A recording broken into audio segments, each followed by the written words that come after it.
கலைஞர் நூற்றாண்டு விழாவையொட்டி ரங்கசாமிகுளம் பகுதியில் பாராளுமன்ற உறுப்பினர் தொகுதி மேம்பாட்டு நிதியிலிருந்து பயணியர் நிழற்குடை திறப்பு விழா. கலைஞர் நூற்றாண்டு விழாவையொட்டி காஞ்சிபுரம் ரங்கசாமிகுளம் பகுதியில் பாராளுமன்ற உறுப்பினர் செல்வம் அவர்களின் தொகுதி மேம்பாட்டு நிதியிலிருந்து ரூபாய் 10 லட்சம் மதிப்பீட்டிலான பயணியர் நிழற்குடை திறப்பு விழா நடைபெற்றது.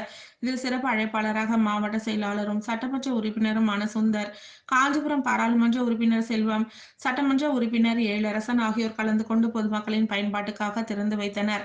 இதில் மாநகராட்சி ஆணையர், மாநகராட்சி மேயர் மகாலட்சுமி யுவராஜ், துணை மேயர் குமரகுருநாதன், மாநில நிர்வாகி வி.எஸ். ராமகிருஷ்ணன், மாநகர செயலாளர் சி.கே.வி. தமிழ்ச்செல்வன், துணை செயலாளர் முத்துச்செல்வம், பகுதி செயலாளர்கள் சந்துரு, வெங்கடேசன், தசரதன், திலகர், தலைமை பொதுக்குழு உறுப்பினர் எஸ்.கே.பி. சீனிவாசன், சிகாமணி, மாவட்ட பொருளாளர் சன்பிரண்ட் ஆறுமுகம், அவைத்தலைவர் குமரேசன், மாநகராட்சி மாமன்ற உறுப்பினர்கள் சுரேஷ், கார்த்திக், கமலக்கண்ணன் உள்ளிட்ட மாவட்ட, மாநகர, ஒன்றிய நிர்வாகிகள் பலர் கலந்து கொண்டனர்.